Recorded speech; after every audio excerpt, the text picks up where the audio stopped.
Actually, madali lang pala. Dali lang, di ba? Opo. Dali lang yan. Lalo na kapag ano ka na, nakapag-drive ka na. Kahit nakapag-bump ka.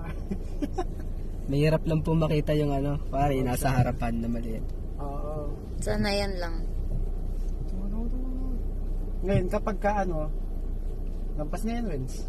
Ano mo na yan, turn mo na yan. Kapag ka matagal ka nang nagdadrive, mapapakiramdaman mo na yan. Magiging parang part na ng katawan mo yung dinadrive mo. Totoo. Sa motor, di ba, nagulat kang galing ko mag-park? Parang na yan, parang parte na ng katawan mo yan. Park ko ba? Try. Dito ba? Kapag ka, mamaya na, ikot ka muna.